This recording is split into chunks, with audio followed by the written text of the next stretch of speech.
안녕하세요. 저희는 간염 데이터를 분석한 대마대마조 장세희 윤영은입니다. 발표 순서를 말씀드리겠습니다. 첫째로 데이터 주변 조사와 앞서 진행했던 분석들에 대해 간략하게 설명드리겠습니다. 다음으로 뉴럴 네트워크와 랜덤 포레스트를 통한 추가 분석을 진행하여 모델링과 예측 결과 평가를 하여 주요 결과를 도출하겠습니다. 마지막으로 선택된 변수들에 대한 추가 설명과 함께 최종 결론을 내도록 하겠습니다. 데이터 마이닝이란 여러 기법들의 적절한 조합으로 이루어진 일련의 과정을 이용해 유용한 결과를 도출해내는 과정을 말합니다. 저희 조는 R 프로그램을 이용해 여러가지 분석을 했습니다. 구체적으로 파이차트, 박스플롯을 통한 시각화, 디시전 트리, GLM 분석, 랜덤 포레스트, 뉴럴 네트워크 분석을 진행할 것입니다. 저희 데이터에 대해 설명드리도록 하겠습니다. 저희는 UCI에서 가져온 1998년 155명의 간염 환자 데이터입니다. 19개의 독립 변수와 1개의 종속 변수로 이루어져 있고 결측치를 포함하고 있습니다. 데이터 분석에 앞서 간이란 우리 인체에서 가장 큰 장기로 무게는 성인 기준 1.5kg 정도 되며 다음과 같이 여러가지 기능을 담당합니다. 자신의 기능이 절반 이하로 떨어져도 특별한 증상을 보이지 않아 침묵의 장기라고도 불립니다. 때문에 이상 증세가 나타났다 싶으면 돌이킬 수 없는 상황에 이른 경우가 많아 주의를 요합니다. 관련 질환으로는 대표적으로 지방간, 급성 만성간염, 간경변, 간암 등이 있습니다. 다음으로 간염은 간에 생기는 염증을 말하며 간장염이라고도 합니다. 각종 약물이나 알코올에 의해 발생하기도 하지만 대부분의 발생 원인은 바이러스 간염입니다. A, B, C, D, E형이 존재하고 우리나라의 경우 A형, B형, C형 간염이 제일 많이 알려져 있으며 B형의 유병률이 가장 높습니다. 간염은 6개월을 기준으로 급성, 만성으로 나뉘며 초기에는 피로감, 구토, 식욕부진이나 황달의 증상을 나타냅니다. 만성간염이 지속되면 간경변을 거쳐 간암으로까지도 발전할 수 있습니다. 데이터 시각화를 하기에 앞서 저희 데이터는 독립 변수가 이산형과 연속형 변수로 이루어져 있기 때문에 이 둘을 따로 나눠 분석을 하였습니다. 또한 결측치가 존재하는 데이터로 좀 더 정확한 분석을 위해 각 변수의 평균을 계산해 데이터를 보강하였습니다. 이때 한 변수 안에서 클래스 구분 없이 평균을 계산해도 되었지만 오차를 줄이기 위해 각 변수에서 라이브, 다이를 구분하는 R 코드를 이용해 각 변수의 결측치에 채워 넣었습니다. 다음으로 데이터 시각화한 것을 통해 각 변수별로 살펴보았습니다. 주변 조사를 통해 주관적인 기준인 이산형 변수보다는 연속형 변수가 피검사를 통한 구체적이고 객관적인 수치이므로 클래스에 더 유의한 영향을 줄 것으로 예상하였습니다. 이산형 변수는 파이 차트를 통해, 연속형 변수는 박스플롯을 통해 분석을 진행했습니다.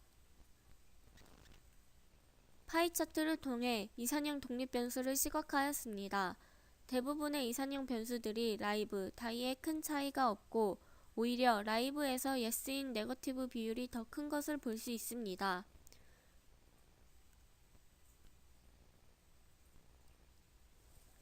우리는 앞서 주변 조사를 통해 피로도, 불쾌감, 식욕부진과 같은 주관적인 증상은 상황에 따라 달리 느낄 수 있기 때문이라 생각하였고, 따라서 이 이산형 변수들은 라이브, 다이에 큰 영향을 주지 않을 것으로 판단하였습니다. 다음으로 연속형 독립변수 분석을 박스플롯을 이용해 진행하였습니다. ALP와 SGOT 수치는 대표적인 간 수치로 그 수치가 높을 경우 간염에 안 좋은 영향을 줄 것이라고 생각하였지만 저희 데이터에선 라이브, 다이에 큰 영향을 주지 않을 것으로 예상할 수 있습니다. 주변 조사를 통해 빌리루빈 수치가 높을수록 간염에 악영향을 끼침을 알 수 있었습니다. 박스플롯을 통해 봤을 때 다이 그룹이 라이브 그룹보다 수치가 더 높은 것을 볼 수 있고 저희 데이터에선 빌리루빈 수치가 유의한 영향을 줄 것으로 예상할 수 있었습니다. 간에 이상이 생길 경우 알부민 생성이 저하되기 때문에 라이브보단 다이그룹의 수치가 더 낮을 것으로 예상하였고 박스플롯을 통해 어느 정도 확신을 가지게 되었습니다. 프로타임의 경우 정상 수치는 80에서 100%이고 50% 이하로 떨어지면 간의 이상 증세가 있다고 판단하는데 시각화 결과 다이그룹의 수치가 비정상적으로 낮음을 보이고 있음을 알 수 있습니다. 1차 분석으로 사용한 디시전 트리에서 클래스에 영향을 미치는 유의한 변수로 다음 4가지가 선택되었습니다. 또한 이 4개의 변수들 중 알부민이 클래스에 가장 큰 영향을 미치는 것을 알 수 있었습니다. 디시전 트리 분석은 분산이 크기 때문에 정확도가 떨어집니다. 따라서 추가적으로 다른 분석들을 진행하였습니다. 먼저 스텝와이즈 분석을 살펴보겠습니다. 스텝와이즈 결과 ARC가 68.46으로 가장 작은 모델을 선택한 결과 클래스에 영향을 미치는 유의한 변수로 다음 8가지 변수가 선택되었습니다. GLM 분석 결과 유의한 변수로 다음 4가지 변수가 선택되었습니다. 분석 결과를 토대로 저희는 간염으로 인한 사망에 영향을 미치는 변수로 ALP, 빌리루빈, 알부민, 프로타임을 선택하였습니다. 디시전 트리 모델과 GLM을 통해 클래스에 유의할 것으로 예상되는 변수들을 선택하였지만 분석에 있어 더 많은 시도를 해보라고 하신 교수님의 피드백이 있었고 저희 또한 선택된 변수에 확신이 필요했습니다. 따라서 랜덤 포레스트와 뉴럴 네트워크 분석을 추가로 진행하여 더 정확한 변수 선택을 진행하였습니다. 추가적으로 랜덤 포레스트를 선택한 이유에 대해 말씀드리겠습니다. 랜덤 포레스트는 디시전 트리의 확장 개념입니다. 디시전 트리의 경우 이상치 또한 하나의 노드로 구성할 수 있기 때문에 편향이 발생할 수 있고 분산이 크기 때문에 과적합의 위험이 큽니다. 랜덤 포레스트의 경우 앙상블 기법인 배깅 방법을 이용해 분석에 사용되는 변수들을 랜덤하게 추출해내어서 결과를 일반화시키기 때문에 각 트리들의 편향은 그대로 유지되지만 복원 샘플링을 통해 분산은 감소합니다. 따라서 디시전 트리보다 랜덤 포레스트 기법이 안정적이며 더 정확도가 높습니다. 따라서 랜덤 포레스트 기법을 통한 데이터 추가 분석이 유용할 것으로 판단하였습니다. 랜덤 포레스트를 통해 유의한 독립 변수를 추가로 알아본 결과 프로타임, 빌리루빈, 알부민, ALP 변수 순으로 유의함을 볼 수 있었습니다. 이 변수들은 모두 연속형 변수로 저희가 이전 분석을 통해 최종 선택된 변수들이었고 저희 분석에 어느 정도 더 확신을 가질 수 있게 되었습니다. 또한 앞서 저희가 종속 변수에 영향을 줄 것이라고 예측했던 AG, SGOT 변수 또한 꽤 높은 수준에 속한 것을 알 수 있었습니다. OOB 에러는 데이터를 실제 값과 각 트리로부터 나온 예측 결과 사이의 오차로 정의되는데 저희 데이터의 오분류율은 11.71%입니다. 뉴럴 네트워크 분석은 입력 변수가 0 근처에 몰려 있을 때 가장 잘 작동합니다. 하지만 저희 자료는 큰 단위를 나타내고 있고 각 변수가 다른 단위를 가지고 있습니다. 저희는 이 문제를 해결하기 위해 0부터 1까지의 범위로 정교화하는 과정을 진행하였습니다. 또한 총 155개의 데이터를 70%의 트레이닝 데이터, 30%의 테스트 데이터로 나누어 트레이닝 데이터를 뉴럴 네트워크를 구출할 때 사용하고 테스트 데이터를 이용해 모델이 얼마나 결과를 잘 예측하였는지 분석하였습니다. 히든 노드 수를 1로 지정했을 때 581번 반복한 결과 에러는 3.5였습니다. 에러가 크다고 생각하였기 때문에 이를 줄이기 위해 히든 노드 수를 5로 지정하고 다시 분석을 진행하였습니다. 히든 노드 수를 5로 지정하였을 때 301단계를 거쳤고 에러가 0.78로 상당히 많이 줄어든 모습을 볼 수 있었습니다. 상관계수가 1에 가까울수록 두 변수 간에 강한 선형관계가 존재한다는 뜻입니다. 결과를 보면 0.98로 꽤 강한 상관관계를 나타내고 있고 5개의 히든 노드를 가진 저희 모델이 잘 작동하고 있음을 나타냅니다. 추가적으로 GW 분포를 시각화하였습니다.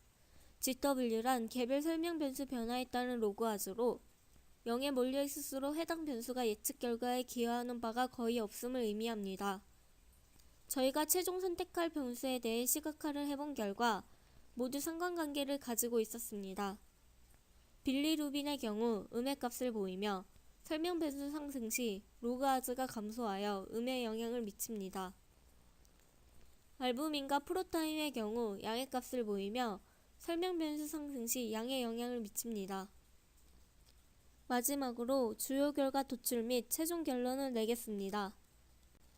여러 가지 분석을 통해 다음 4가지 변수 알부민, 빌리루빈, ALP, 프로타임이 종속 변수인 클래스에 유의한 변수라는 확신을 얻을 수 있었습니다. 앞서 선택된 4가지 변수들로 모형이 유의한지 적합도 검정을 진행하였습니다. p-value가 0.05보다 작으므로 유의 수준 0.05하에서 선택된 변수를 통해 모델링이 된 저희 모형이 유의하다는 결론을 냈습니다.